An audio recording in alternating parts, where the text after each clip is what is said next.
Welcome to another edition of Lifestyles of the Large and Extinct. Today we're going to take a look at terrible lizards, more commonly known as dinosaurs. Join me, Robin Leach, next on Bill Nye the Science Guy. Bill Nye the Science Guy. Bill Nye the Science Guy. Science rules. Bill Nye the Science Guy. Inertia is a property of matter. Bill Nye the Science Guy. T minus 7 seconds. Bill Nye the Science Guy. Now, one of the coolest things about dinosaurs is that of all the millions and millions of dinosaurs that must have once lived, we only know about a few thousand. And we know about them because we found their bones. They're fossil bones. Now, fossil, that's Latin for something that's been dug up. So we've dug up dinosaur bones. That's how we know how big they were, how much they weighed, what they ate, even how fast they could run. Now, we don't know all about dinosaurs, but we do know a lot. Hey, Dr. Sampson, can you throw me a bone? Now, becoming a fossil is no easy thing. First, the plant or animal has to die, and then it has to get buried, usually by erosion. You know, rain falls down, washes dirt downhill, and covers things. Although sometimes it can be volcanoes and cover things with ash. This is a piece of a backbone from a myosaur. It's probably about 30 feet long, about 10 meters long. And they weighed 2.5 tons, 5,000 pounds. Now, how much do you weigh? Like 50 pounds, 100 pounds? 5,000 pounds. Now, how do we know it was that big? We dug it up. See, we didn't dig her up. We dug this up. Note the resemblance? See, we don't just dig up dinosaur bones, like this would be myosaur shoulder bone. We also have found their nests and groups of their nests. That's right. She laid eggs in a nest, which she kept warm with rotting leaves. She laid about a dozen eggs at a time. The kids were about this big, and they got out of their eggs by breaking through the top of the shell. We can even figure out what they ate. Like tonight, it looks like it's berry salad. Myosaurs always ate their vegetables. Now, let's say you were a dinosaur, a Apatosaurus. Yeah, Apatosaurus. And you were walking along, minding your own business, and there was a flood. And you got buried very quickly. You drowned, and silt and mud washed down over your bones and covered you up. Then over time, minerals worked their way into the little gaps in your bones. Your bones became permineralized. Minerals all the way through. Okay, and you sat there for 65 million years! Then, about 100 years ago, a paleontologist comes along. This would be Mary. Looking carefully, maybe poking around. She goes, oh, what's this? And she very carefully brushes away the sand and dirt that you've been buried in. And, oh, look, an Apatosaurus. Yeah, Apatosaurus. Quite a wild time for a dinosaur. You can make a fossil at home. All you need is a dinosaur bone, an ancient saltwater sea, and a fossil burial bed. Here's what you do. You cut your bone out of an old sponge. Your mom or dad may have one that you can use. That's perfect. Then you need to make an ancient saltwater sea. So add 100 milliliters of salt to 250 milliliters of warm water. It's gotta be way salty. Now you need a place to bury a fossil burial bed. Pour some sand into a bowl like this. Leave a little room at the top. Now you need to bury your bone. Bury it deep in the middle of the fossil burial bed. The sand is like a riverbank where the dinosaur may have come to drink millions of years ago. Pour the salt water over the buried bone. Take your bowl and put it someplace sunny, like a windowsill. In a few days, dig up your fossil. The salt crystals fill in the little spaces in the sponge, making it stiff and hard, just like a fossil. Real fossils didn't get filled in with salt as much as other minerals, but the idea is the same. This is Bruno. Hi. This is Bruno's femur. This is Christy. This is Christy's femur. But it used to belong to a dinosaur called the Barosaurus. Where can I find a Barosaurus femur? Buried in the ground or in a museum. What if I want a new one? You can get a new one. Giant dinosaurs were gone a long time before we got here. Are you sure? Yeah, I'm sure, and their fossils are really old. So I missed real giant dinosaurs? Yeah, by a bunch.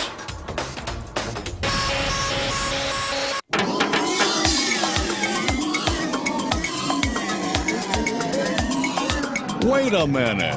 How do we know that dinosaurs really did exist, huh? The first clue that dinosaurs once lived is right here. This is solid rock. If you look carefully, right here are solid bones. These are dinosaur bones from a very large dinosaur. Probably a sauropod. Could have been Apatosaurus, Barosaurus, Camarasaurus, Diplodocus, something very large. And it's buried in this rock. Also in this formation, people have found stegosauruses, all kinds of wild dinosaurs that lived about 150 million years ago. It's a big dinosaur bone party here. Apparently, the dinosaurs died real suddenly, and they were washed downstream by a river and covered with sand. The sand and the bones turned to stone. So right here, a bone like this is the first clue for scientists for knowing that dinosaurs once lived.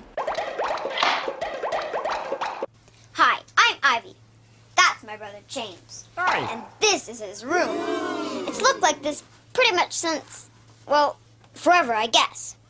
Usually I don't come in here because I think it's sad. But today, for the first time ever, all this junk is gonna come in handy. You see, looking for something in a mess like this is a lot like digging for fossils. The deeper you dig, the older stuff you'll find.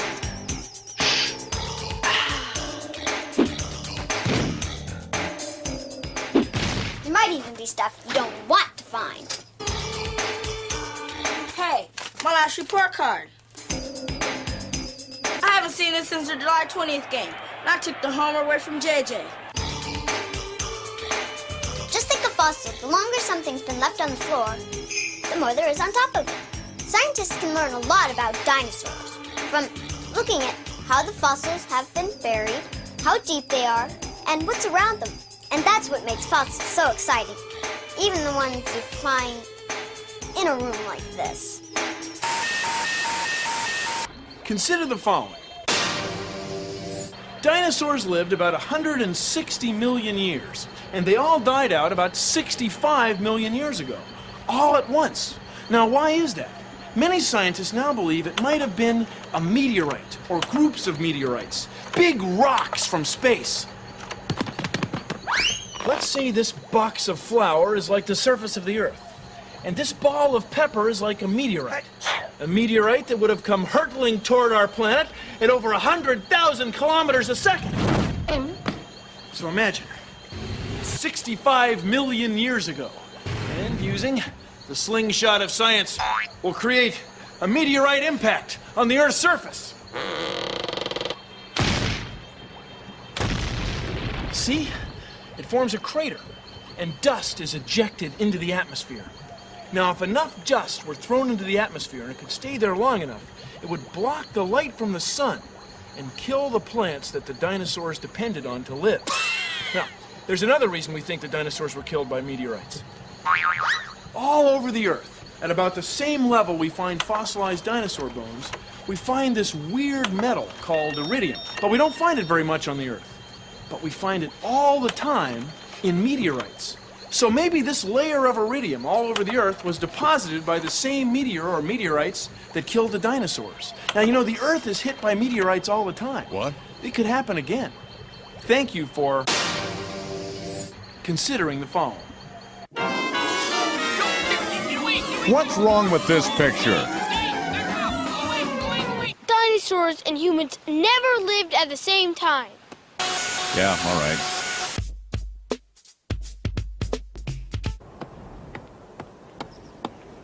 This is a cast of a myosaur egg. This is the femur of a 3-foot-long myosaur. And this is the femur of an adult myosaur. It was about 30 feet long.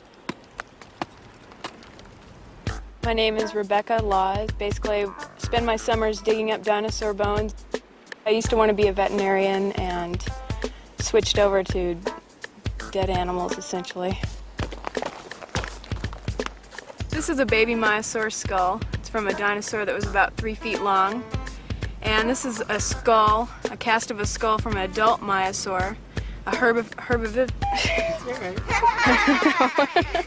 Paleontology is important because we're able to reconstruct past ecosystems and environments.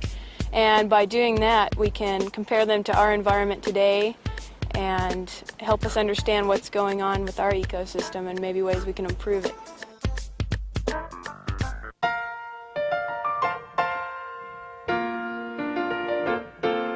Advancing biologically takes more than just a thought. Some species have changed over time, and others they have not. Evolving seems like such a pain. Sometimes you want to go where everything has stayed the same, and non-seed plants have all remained. You want a place where major traits have largely gone unchanged. You want a place where everything has stayed the same. Say, did you ever wonder what the world would be like if the dinosaurs were still alive? Sure you do. We all do. I know I do. In fact, that's all I think about. What kind of dinosaur would I be? I think I would be a brachiosaurus. Like just the other day, I was buying a new car, and I thought, what would it be like if this car salesman were a Tyrannosaurus Rex? Would he still give me the same deal? I doubt it. Hey, there's a thought. You could hire a dinosaur to put a swimming pool in your backyard. All he'd have to do is show up for 5 minutes, whop, instant swimming pool. Just get a tile guy in there, bam. It'd be a great world. I doubt it. You know, speaking of dinosaurs, did you realize that chickens were a lot like little dinosaurs with feathers?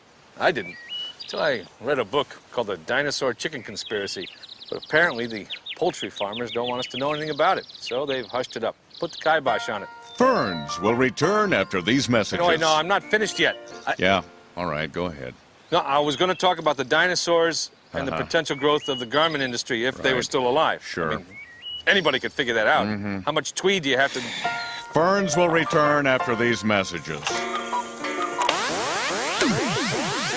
Here's a way to see how footprints can tell you things about who and what made them. We're going to be doing this with butcher paper and paint. 'Cause it's messy. Yeah.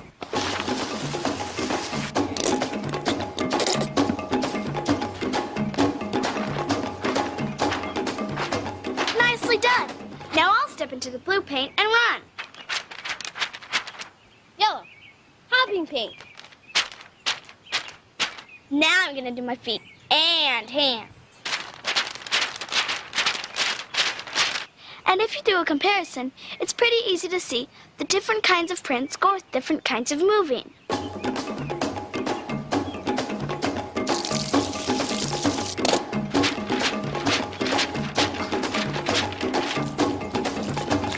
And that goes for dinosaur prints, too. You know, I think this would look really cool hanging on the wall. That's funny. I was thinking the same thing.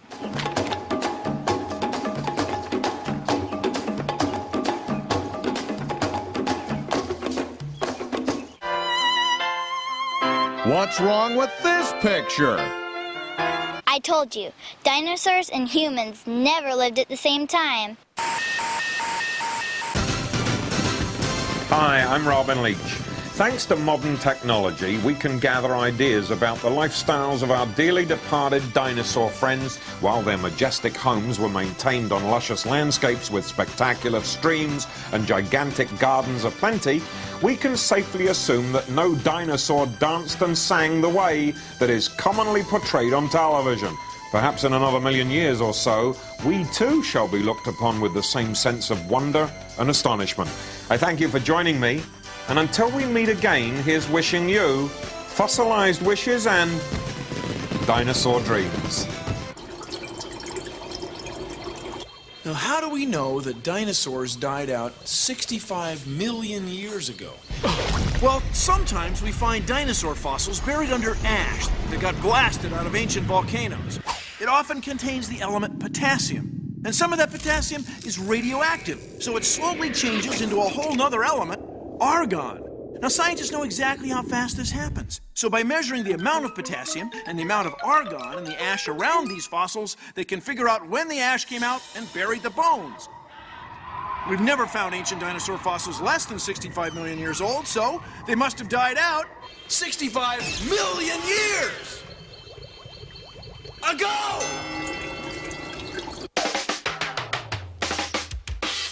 My name's David Smith. I'm a Park Service ranger, and you're at a National Park Service site named Dinosaur National Monument.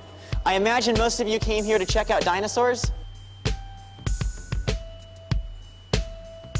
We know absolutely nothing about dinosaurs and their lifestyles. The only way we could actually find out about these things would be if we could go back in time. And I think we can do that today. Can you help me? And you two up on the rocks, can you help me? Has anyone here ever been a dinosaur? I need you to become dinosaurs. I need you to use your imaginations to show me what you think dinosaurs would do. Understand? Okay. And I want you to remember that some dinosaurs walk on 4 legs, some dinosaurs walk on 2 legs, some dinosaurs wrestle all the time, some dinosaurs eat all the time, some dinosaurs probably even howled at the moon. Okay, dinosaurs, do your stuff. Move about. Move about. Come on, move. Okay. What can we see by studying these dinosaurs? I'm noticing some aggression right away between the males. Lots of aggression between the males. The females seem to be fleeing the area. Now, notice the colors on this dinosaur right here. This camouflage color. Notice that this animal's duckbill is detachable. It comes on and off. Well, why did all these animals die here all at the same time? Could it possibly have been because of a large seasonal flood that came through and washed the dinosaurs away, killing them, killing all the dinosaurs? So, where are you taking me? Oh, we're just gonna go for a walk, check some things out. So, can anybody become a paleontologist? Anybody can become a paleontologist. All you've got to do is have an interest in studying old life forms. Think about it, Diplodocus, bigger than 100 feet long. It's hard to imagine an animal that long today. We also found animals here that you could hold in my hand. Dinosaurs this big, baby dinosaurs. Stegosaurus was there, Allosaurus was showing up, Ceratosaurus. These are all animals that lived at the same time.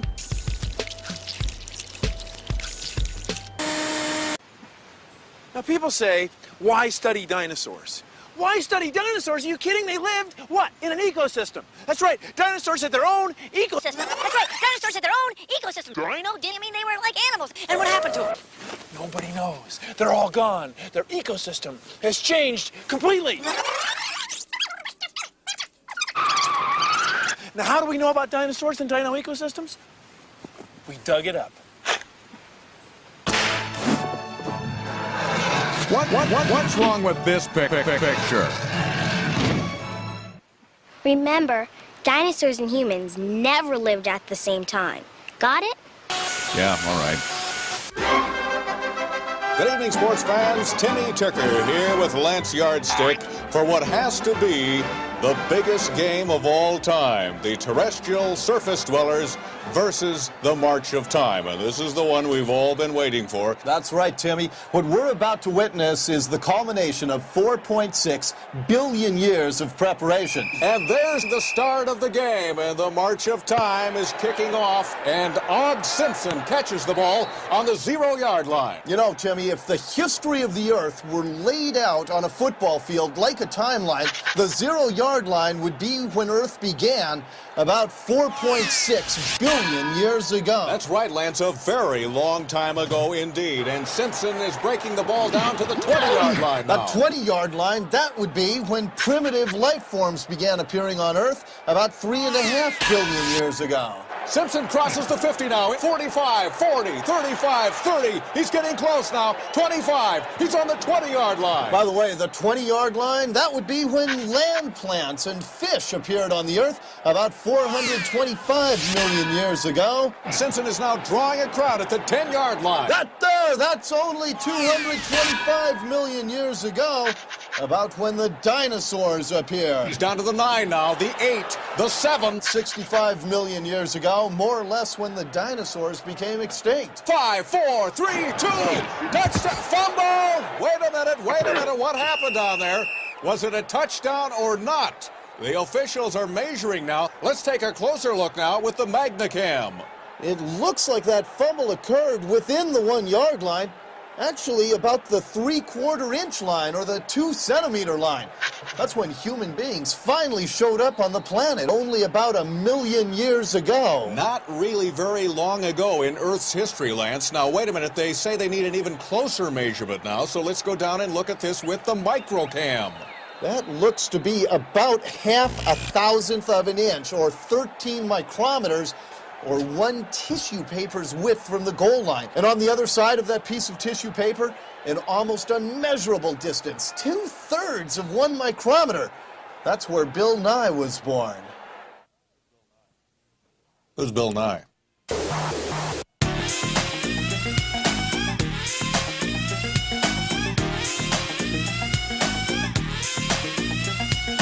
This is a dinosaur, and this is a dinosaur too.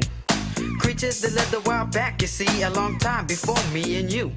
They were big, and they were scaly, and there were thousands all over the place. But keep in mind, that was a long time before buildings and cars and the human race, Mr. Dino. Mr. Dino. Yeah. This rap's about dinos, man, who were extinct and have been for years. It's only 'cause of fossils, see, that we even know they were here. Fossils are things you can dig, you know, like bones and rocks and such. And there aren't that many and they're hard to find, but when we do, they tell us so much about Mr. Dino. Mr. Dino. Yeah.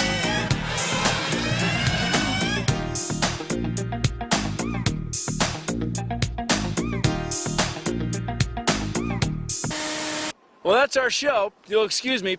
Got some serious bones to pick. Produced in association with the National Science Foundation. Well, that's our show. Remember, hey, dinosaurs. Well, that's our show. Remember, hey. Here we go. Oh, sorry. Sorry. Ready? Okay, here we go. Hey, we know dinosaurs once lived because we found their fossilized bones. We humans came along. Okay, ready? Let's do it. Let's go. Well, that's our show. Oh, sorry. Well, that's our show. Remember, hey, dinosaurs once lived. And sorry. A, we know that dinosaurs once lived because we found their fossilized bones. We dug them up. And B, humans came along long after dinosaurs died out. They lived a long time ago, long before us. Well, if you excuse me, I've got some serious bones to pick. See you around the dig.